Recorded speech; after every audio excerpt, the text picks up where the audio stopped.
Feliz sábado, hermanos, todos. Sean bienvenidos en el nombre del Señor Jesucristo.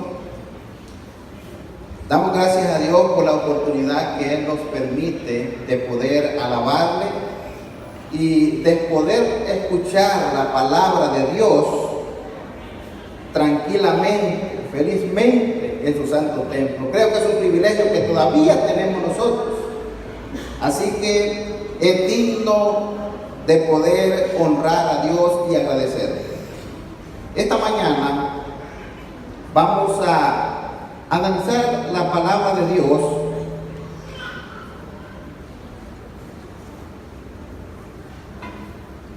la bendita palabra de Dios.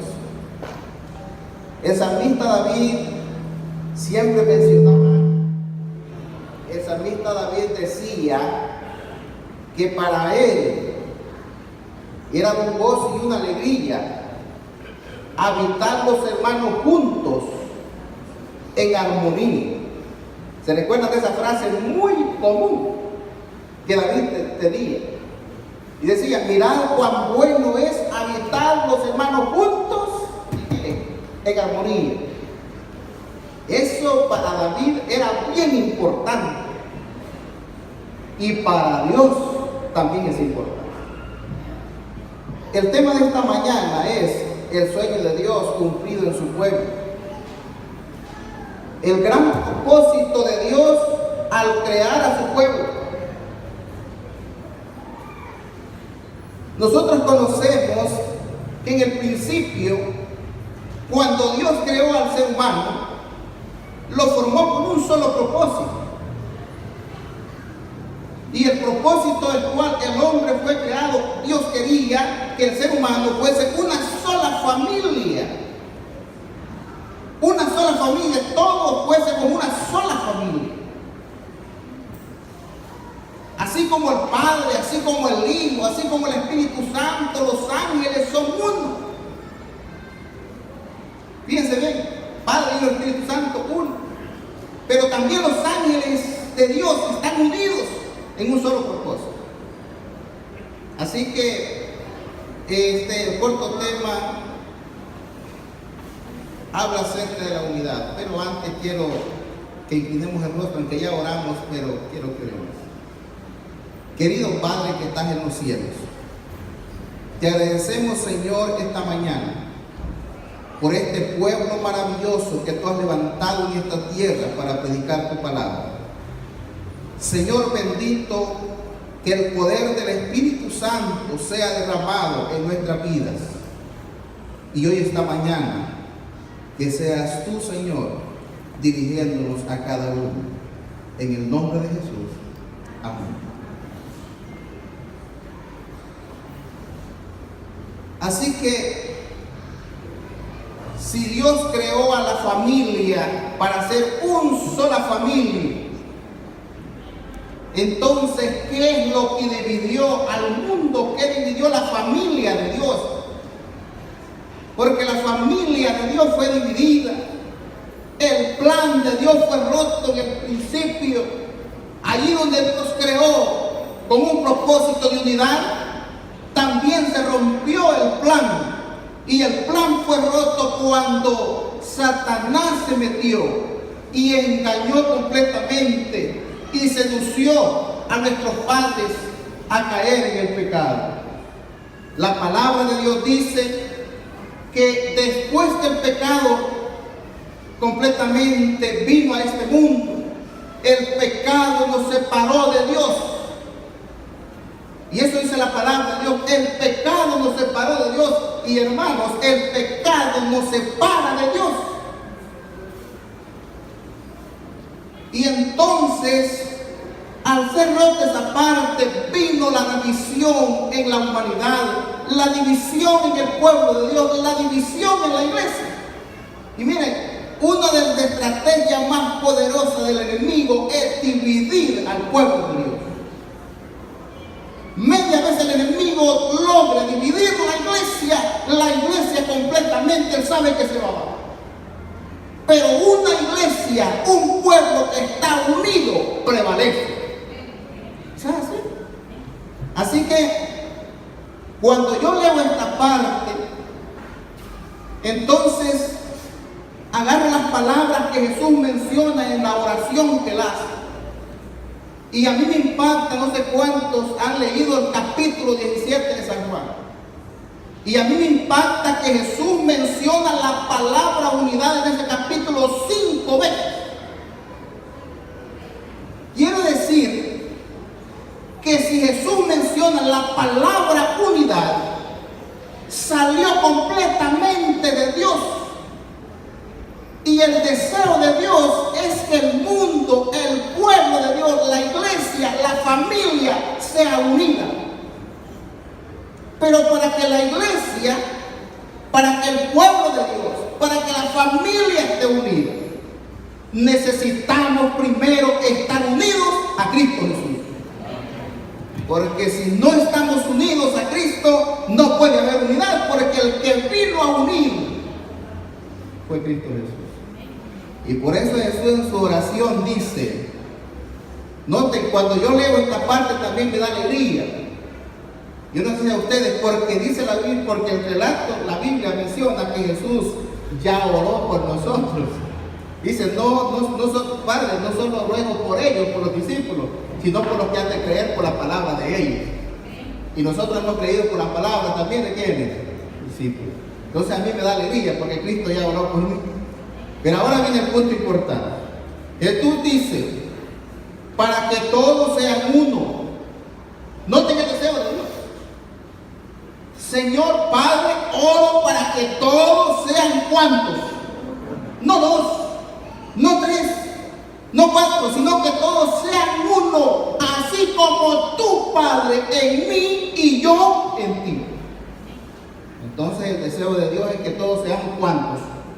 Todos los que estamos aquí seamos ¿cuántos? Que pensemos, que tengamos la mente de Cristo. Y la única manera de estar unidos es tener la mente de Cristo. Y así como Dios está trabajando por la salvación, Cristo trabajando por la salvación, el Espíritu Santo trabajando por la salvación de nosotros, así también nosotros debemos tener un solo propósito. Debemos estar unidos. Y yo les aseguro, hermanos, que una iglesia unida es una iglesia poderosa. Una iglesia poderosa.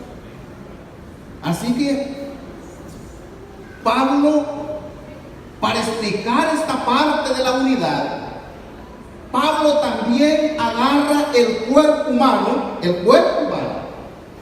y lo comienza Pablo a poder exponerlo en un sentido figurado para explicar la unidad de la iglesia.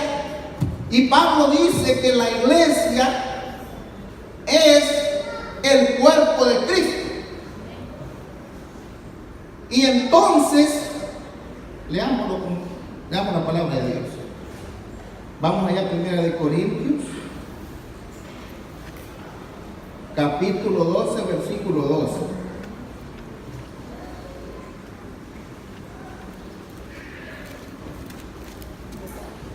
Pablo dice así en 1 Corintios capítulo 12, versículo 12 dice. ¿Lo tenemos, hermanos? Así como el cuerpo es uno y tiene muchos miembros, y todos los miembros del cuerpo, siendo muchos, son un solo cuerpo, así también es ¿quién? Cristo. Miren cómo Pablo utiliza el cuerpo para poder explicarle clarito a la iglesia de Corinto cuál es el plan de la iglesia, cuál es el deseo de Dios, cuál es el propósito de Dios, el por qué vino Jesús. Y entonces Pablo agarra y dice, ¿saben qué? El cuerpo humano tiene muchos miembros. El cuerpo humano tiene sus pies, tiene sus manos, sus dedos, ¿cómo se llaman? Sus oídos, su boca. Y cada miembro del cuerpo desempeña una función diferente. No todos desempeñan la misma función. Y yo quiero decirles algo, en la iglesia no todos desempeñamos la misma función. Dios ha puesto a cada uno con un propósito y con diferentes funciones. Pero el hecho de que cada uno desempeñe una función diferente no quiere decir que no es miembro del cuerpo. Eso no quiere decir que no es miembro del cuerpo. Todos somos miembros del cuerpo. Todos somos miembros del cuerpo de Cristo. Todos. Aquí no hay ninguna excepción. Pero a cada uno en la iglesia desempeña una función diferente. Pero el hecho que desempeñe una función diferente no quiere decir que no es miembro del cuerpo. Y tampoco Pablo trata de explicar de que el hecho que hay miembros inferiores en el cuerpo no quiere decir que hay miembros más inferiores, más importantes que otros. En el cuerpo todos los miembros son importantes, ¿sí o no? Y eso yo lo puedo ver. Todos son importantes. Todos tienen valor. Todos. Aquí no hay miembros más pequeños, no hay miembros más mejores, diferentes que los otros, sí. Pero todos son importantes. En la iglesia todos somos importantes. Y todos conformamos el cuerpo de Cristo Jesús. Porque la cabeza del cuerpo, ¿quién es? Cristo. Quiere decir que si Cristo es la cabeza de la iglesia y nosotros somos el cuerpo, la iglesia debe estar unida con Cristo. Y después de estar unida con Cristo, la iglesia tiene que estar unida entre hermanos, ¿sí o no? ¿Sí, hermano? No podemos estar en la iglesia con diferencias. Note, yo quiero leer una cita, pero yo quiero leer completamente una cita, ¿me puede leer más adelante? ¿Qué sucede cuando un miembro se comienza a alejar y a separar de los demás miembros? Como pueblo de Dios debemos estar unidos, la unidad viene de Dios. Y para poder estar unidos necesitamos estar conectados primeramente con Cristo Jesús. Si no estamos unidos como hermanos, tampoco podemos decir que estamos unidos con Dios. ¿Entienden esa parte? ¿No? Esa es una realidad. Así que Pablo dice, el cuerpo tiene diferentes miembros y cada miembro desempeña un papel importante en el cuerpo. Qué bonito como Pablo utiliza esto para poder aclarar y dejarnos perfectamente claro que Cristo es la cabeza y el cuerpo es manejado ¿desde dónde? La cabeza. Todo lo que va al cuerpo, las órdenes que el cuerpo recibe, vienen de aquí, del cerebro. Todo viene del cerebro. Todo lo que la iglesia, lo que Dios quiere que su iglesia haga, viene de Cristo Jesús. Todo. Todo lo que Dios quiere que nosotros hagamos, viene de Él. Y Él dice, Padre, así como tú sos uno en mí y yo en ti, yo ruego para que ellos también sean cuantos, hermano. Aquí no hay tales que yo voy a jalar para un lado, el otro hermano va a jalar para otro lado. Aquí hay una sola visión, un solo propósito y un solo deseo de Dios. Y es que el deseo es de Dios que todos estemos unidos en un solo pensar, en un solo propósito, porque cuando vayamos al cielo no vamos a ir desunidos, vamos a ir a estar todos juntos alabando a Dios en el cielo. Pero no vamos a estar con diferencias, no vamos a estar molestos con nuestros hermanos, no vamos a estar molestos con nuestro vecino. Ahí vamos a estar todos unidos. Pero necesitamos comenzar ¿desde dónde, hermano? Desde Cristo. La unidad es importante en la iglesia.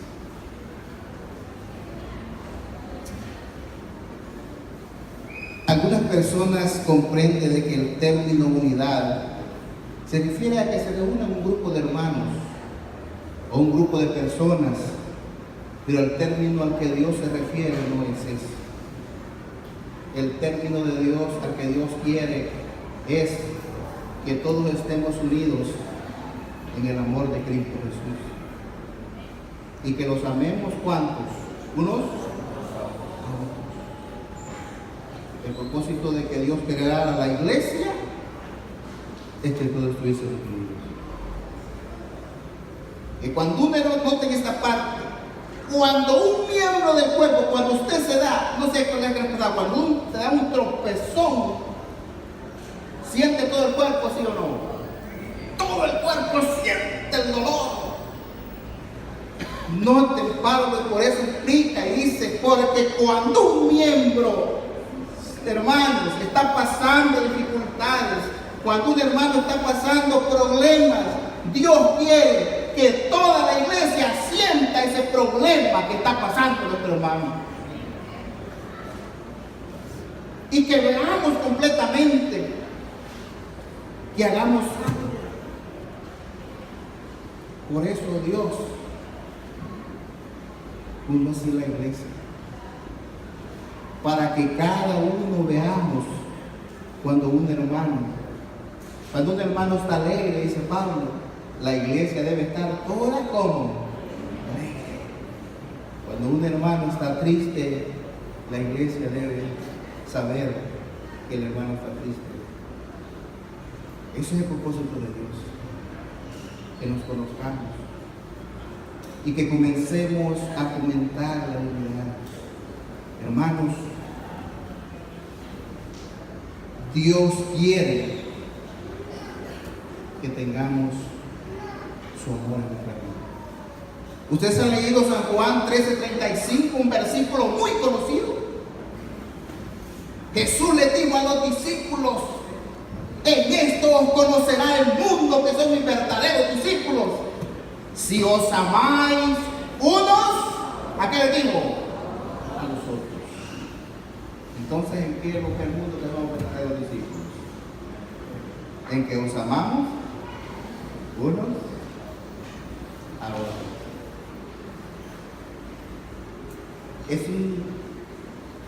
Para Dios es una tristeza que Él pueda saber que en su pueblo pueden haber diferencias. Por eso la palabra de Dios dice: cuando tú vas a la casa de Dios y llevas tu ofrenda y te acuerdas que tenés una diferencia con tu hermano o con tu vecino, ¿qué dice la palabra de Dios? Déjala ahí tu ofrenda. Vuelve a ponerte a cuenta con quién, con tu hermano. Y después que ya hayas negado cuentas con él, venga a la iglesia y da tu ofrenda. Porque hasta entonces Dios está dando a entender que esa ofrenda es recibida completamente. Porque tenemos arregladas las diferencias. Porque estamos en el plan de Dios. Estamos fomentando el amor en nuestras vidas. Estamos viviendo para Jesús. Estamos aferrados a Jesús. Y mientras estemos aferrados a Jesús, yo les aseguro que vamos a tener el amor de Cristo Jesús. Vamos a tener el amor de Jesús. Y he experimentado eso. Y que eso no es fácil. Lo más difícil de la humanidad es poder estar unida y amar a las demás personas. Pero nosotros, que conocemos el amor de Dios, debemos estar unidos con Cristo Jesús y con nuestros hermanos. Así que, y por eso Pablo trata de explicar esta parte. Y yo quisiera leer una cita aquí del libro de Eventos de los Últimos Días. ¿Qué sucede cuando nosotros comenzamos a alejarnos del cuerpo de Cristo? Y Eventos de los Últimos Días, en la página 47, dice de esta manera: os digo, hermanos míos, el Señor tiene un cuerpo organizado por medio del cual Él trabaja. Y ese cuerpo organizado, ¿saben quién es? Es la iglesia. Y luego dice, cuando alguien se está apartando del cuerpo organizado, del pueblo que guarda los mandamientos de Dios, y cuando comienza a pesar la iglesia en sus balanzas humanas y a pronunciar juicios en contra de ella, podéis saber que Dios no lo está dirigiendo. Está en el camino equivocado. Esa es una de las citas que a mí me impactó. Hermanos, eso es importante, por eso la palabra de Dios dice velar. Porque Satanás va a trabajar todos los días, en cada momento, para poder separarnos de Dios y separarnos de la iglesia. Eso no descansa todo el mundo. Y entonces es fácil cuando yo recuerdo que allá en la iglesia, cuando yo estaba, una vez iba a buscar todos los días un hermano, todos los días buscar un hermano. Pero un día el hermano, casi siempre los hermanos me decían, mire, yo ya no quiero la iglesia, porque allá en la iglesia no me saludan, los hermanos me ven mal. Y yo comencé a entender, el hermano no está unido a Cristo, porque cuando un hermano está unido a Cristo, debe saber completamente que también en la iglesia a veces suceden esas cosas. Porque el enemigo trata de minar la mente humana. Si el enemigo minó la mente en el cielo de los ángeles perfectos, ¿cómo no va a minar la mente? Y hay veces nosotros, el ser humano comienza, eso es lo que trata de explicar ella, comienza a sacar muchos defectos de la iglesia. Y en la iglesia, nosotros, el pueblo de Dios, la iglesia de Cristo, no es una iglesia perfecta en este momento. Porque vamos a llegar a ser perfectos hasta que estemos con Cristo Jesús en el cielo. Pero mientras estamos en esta tierra, debemos mirar y debemos poner la mirada en todos nuestros hermanos y vernos no con diferencias, sino con el amor que Cristo Jesús nos ha dado. Usted y yo debemos ver en cada hermano que es un hijo de Dios y que ese hermano vale la sangre de Cristo Jesús. Y por eso no deben haber diferencias. Quiero leer otra cita para ir, ¿cómo se llama? Para terminar esta parte. Ahí mismo, el libro de Eventos de los Últimos Días, en la página 50, noten lo que dice aquí. Hay una declaración que hace aquí la sierva de Dios hablando de él. Dice: se me ha instruido que diga a los adventistas de todo el mundo. Aquí la sierva del Señor escribe por nombre directamente. Y dice: se me ha instruido que diga a los adventistas de todo el mundo que Dios nos ha llamado como un pueblo que ha de construir un tesoro especial para Él. Noten esta parte importante. Un pueblo que ha elegido para formar un tesoro especial para Él. Y luego dice: Él ha dispuesto que su iglesia en la tierra permanezca perfectamente unida en el Espíritu, en el consejo del Señor de los ejércitos, hasta el fin del tiempo. Y ella dice que el deseo de Dios es que los mantengamos como unidos hasta el fin del tiempo. Así dice Dios. Entonces, cuando yo comienzo a ver esta parte de la palabra de Dios, entonces comienzo a ver que yo tengo que estar unido a Cristo, tengo que dedicar tiempo para Cristo, tengo que meditar en la palabra, tengo que orar en la palabra, porque esa es la fuente de la unidad de la vida. Entonces, para que yo pueda estar unido con mis hermanos y amarlos, verlos tal como Dios los ve. Y yo debo arreglar mis diferencias que tenga con mi hermano. Yo debo saber. Porque yo les pregunto esta mañana, ¿a cuántos nos sentimos gozosos cuando le oramos a Dios y le pedimos perdón? Y Él nos perdona. ¿Saben qué está pasando? ¡Oh, felicidad!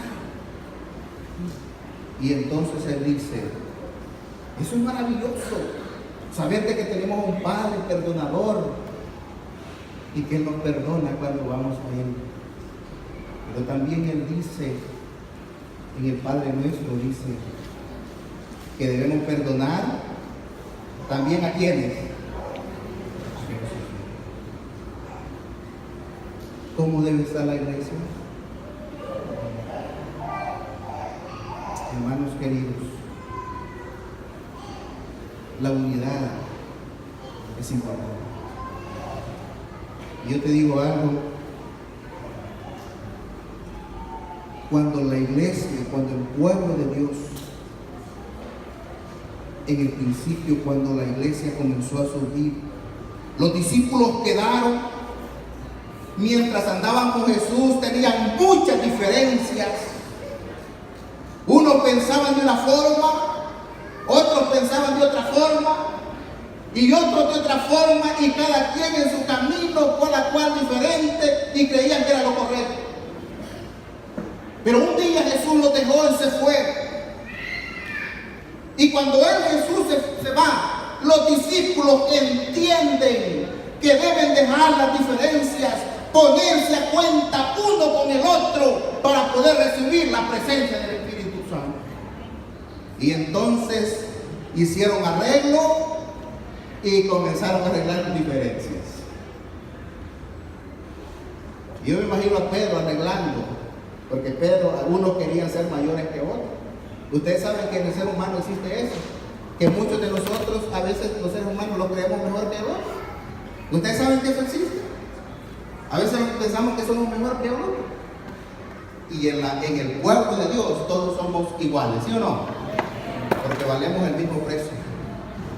Y entonces Pedro y todos comenzaron a arreglar sus diferencias. Y hermanos, y cuando llegó el momento del Pentecostés, ya todos estaban orando por derramamiento del Espíritu Santo. Y el Espíritu Santo pues descendió sobre ellos. Cuando la iglesia, el pueblo de Dios esté unido en un solo pensar, en un solo propósito, y todos tengamos la mente de Cristo y oremos, vamos a recibir la lluvia tardía. ¿Se recuerdan esa parte? Vamos a recibir la lluvia tardía.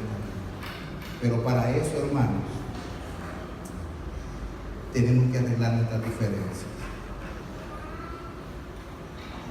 Si tú estás molesto con un hermano, tienes que ponerte a cuenta con él. Si tú tienes a tu vecino molesto, también ponte cuenta con él. Yo entendí cuando llegué al pueblo, de cuando llegué a la iglesia, yo tenía un hermano, mi hermano mayor. Yo termino aquí. Mi hermano mayor, teníamos unas diferencias graves. Eran bien graves. Mi hermano había tomado grave conmigo. Yo era el menor. Y teníamos serias diferencias. Y cuando caigo yo, que fui capturado, porque ya todos saben que yo estuve preso, y cuando fui llevado a la cárcel, mi hermano terminó de arruinar todo, porque mi hermano le dijo a mi mamá: mamá, déjelo ahí y no vaya a verlo nunca, para que sienta y entienda que lo que está haciendo, lo que ha hecho, es muy grave. Y cuando mi mamá no me dijo esas palabras, me las llegó a decir otra persona, yo lloré. Y creció aquel rencor contra mi hermano. Y yo le dije, yo fui a mi mamá y le dije, mamá, nunca más quiero saber de mi hermano Abel. Y mi hermano en ese tiempo, al tiempo bajó para Estados Unidos. Mi hermano no me mencionaba, mi mamá no me mencionaba nada de mi hermano. Y yo llegué al camino de Dios, llegué a Jesús.